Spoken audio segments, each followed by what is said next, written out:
Billion dollar খরচ করতেছে এই গারকাত গাছের পেছনে।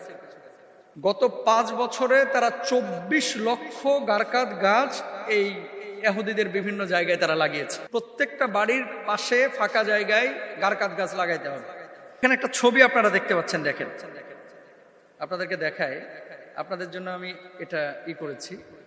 এখানে একটা ছবি দেখতে পাচ্ছেন, দেখেন, একটা সবুজ গাছ। এই সবুজ গাছটায় পাশেই দেখেন একটা ছেলে এবং একটা মেয়ে। ছেলেটা টুপি পরা এবং মেয়েটা টুপিহীন। এখানে সবুজ একটা গাছ, এই যে সবুজ গাছটার নিচে একটা ছেলে টুপি পরা, একটা মেয়ে টুপি ছাড়া, দুইজন কিন্তু চোখ দুইটা ঢেকে মানে খোলা রেখেছে আর মুখের নাক পর্যন্ত তারা ঢেকে রেখেছে। এই ছবিটার একটা উদ্দেশ্য আছে। কি উদ্দেশ্য পরে বলতেছে। এখানে লেখা সেভ দ্য গারকাত ট্রি, সেভ দ্য গারকাত ট্রি। মজার বিষয় হচ্ছে হাদিসের ভাষ্য অনুসারে এই গাছটাকে বলা হয়ে থাকে অভিশপ্ত গাছ। হাদিসে নাকি গারকাত গাছ নিয়ে কিছু কথা আছে। এই গারকাত গাছ সম্পর্কে জানতে চাই, আসলে গারকাত গাছ কি, এর গোপন রহস্য কিছু আছে কিনা, আর এই গাছকে ইহুদিদের গাছ কেন বলা হয়, ইসরায়েল কেন এই গাছকে এত ভালোবাসে ইহুদিরা। ভেরি ভেরি ইম্পর্টেন্ট একটা বিষয়। হাদিসটা আমি পরে বলছি, তার আগে গত 5 বছরের আমি তথ্য দেখলাম ওদের ওয়েবসাইটে ইসরায়েলের। সেখানে দেখলাম পার্কগুলো যেখানে মানুষ হাঁটা চলাচল করে ওই জায়গায় অবশ্যই গারকাত গাছ থাকতে হবে। এবং তাদের যে রেল লাইন, ইসরায়েল তো বেশি বড় দেশ না, আপনারা সকলেই জানেন, এই রেল লাইনগুলো 40 কিলোমিটার পর্যন্ত তারা এই গারকাত গাছে ভরে ফেলেছে। আরেকটা বিষয় আপনাদের, এই গাছটা হচ্ছে ইহুদিদের গাছ। খ্রিস্টানদের ধর্ম মতেও এই গাছটা হচ্ছে অভিশপ্ত গাছ। মুসলমানরা এই গাছটাকে পছন্দ করে না, খ্রিস্টানরাও পছন্দ করে না, কিন্তু ইহুদিরা এই গাছটাকে ভালোবাসে। ইদানিং ইহুদিরা ইউরোপের বিভিন্ন দেশে, পশ্চিমা বিশ্বের বিভিন্ন দেশে ক্যাপ বেচতেছে। এই ক্যাপের মধ্যেও লেখা সেভ দ্য গারকাত ট্রি, গেঞ্জির মধ্যে লেখা সেভ দ্য গারকাত ট্রি।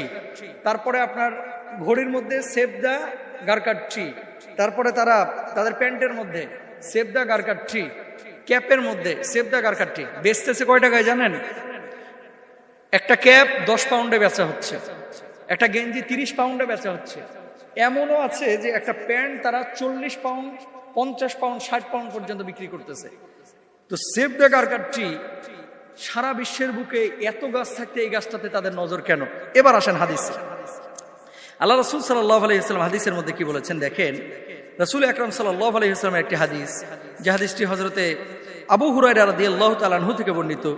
লা তাকুমুস সাআ হাত্তা ইকাতিলুল মুসলিমুনা আল ইয়াহুদা ফায়াকতুলুহুমুল মুসলিমুন হাত্তা ইয়াহতাবিয়াল ইয়াহুদ মিন ওয়ারাইল হাজার ওয়াশ শাজার ফায়াকুলুল হাজার ওয়াশ শাজার ইয়া মুসলিমা ইয়া আব্দুল্লাহ হাদা ইয়াহুদিয়ুন হাদা ইয়াহুদিয়ুন খলফি ফাতাআলা ফাকতুলহু ইল্লাল গারকাদ ফাইন্নাহু মিন শাজারিল ইয়াহুদ। আবু হুরায়রা রাদিয়াল্লাহু তাআলা আনহুর হাদিস। সেটা কি? ততক্ষণ পর্যন্ত কিয়ামত সংঘটিত হবে না যতক্ষণ পর্যন্ত না মুসলমানদের সঙ্গে ইহুদিদের যুদ্ধ হবে। মুসলমানগণ তাদেরকে হত্যা করবে, ফলে তারা পাথর বা গাছের পেছনে লুকিয়ে থাকবে। তখন পাথর বা গাছ বলবে, হে মুসলিম, হে আল্লাহর বান্দা, এই তো ইহুদি আমার পেছনে লুকিয়ে আছে, এসো তাকে হত্যা করো। কিন্তু গারকাদ নামক গাছ দেখিয়ে দিবে না, কারণ এটা হচ্ছে ইহুদিদের সহায়তাকারী গাছ। পাথর সাক্ষী দিবে যে এখানে ইহুদি আছে, কিন্তু এই গারকাত গাছ এটা হচ্ছে মূলত ইহুদিদের লুকানোর জন্য, ইহুদিদেরকে সেভ করার জন্য ইহুদিরা নিজেরা এই গাছটাকে লালন পালন করতেছে, যেটা খ্রিস্টানরা বলতেছে অভিশপ্ত। এবং রাসূল সাল্লাল্লাহু আলাইহি ওয়াসাল্লাম যখন খাইবার জয় করেছিলেন, এই গারকাত গাছ কিন্তু খাইবারের মাঠের আশপাশে ছিল, সব আল্লাহ রাসূল সাল্লাল্লাহু আলাইহি ওয়াসাল্লাম কেটে সাফ করে ফেলাইছিলেন। এই গাছ রাখা যাবে না। ওমর ফারুক রাদিয়াল্লাহু তাআলা আনহু যখন খলিফা, উনি গোটা আরবে এই গারকাত গাছ কেটে একেবারে সাফ করে ফেলাইছিলেন। এবং ইহুদিদের এই সমস্ত জায়গাগুলোতে যখন ইহুদিরা বসবাস করেছে তাদেরকে আঘাত করে নাই, কিন্তু এই গাছ সাহাবীরা পছন্দ করে নাই, নবী আম্বিয়া আলাইহিস সালাতু ওয়াস সালাম পছন্দ করেন নাই। সুতরাং গারকাত গাছের এই গোপন রহস্য, এটা মূলত রাসূল সাল্লাল্লাহু আলাইহি ওয়াসাল্লাম বলছেন কি, তোমার হাতে যদি একটা গাছ থাকে, এমন অবস্থায় দেখছো কিয়ামত শুরু হয়ে গেছে, গাছটাকে রোপণ করে দাও। কারণ কি? গাছ লাগানো অনেক সওয়াবের কাজ, কিন্তু গারকাত গাছ না, ফলজ গাছ, অন্যান্য ছায়াদানকারী গাছ, যে কোনো গাছ আপনি লাগাবেন, সাদাকায়ে জারিয়ার সওয়াব পাবেন ইনশাআল্লাহ। আল্লাহ তাআলা আমাদের বোঝার তৌফিক দান করুন।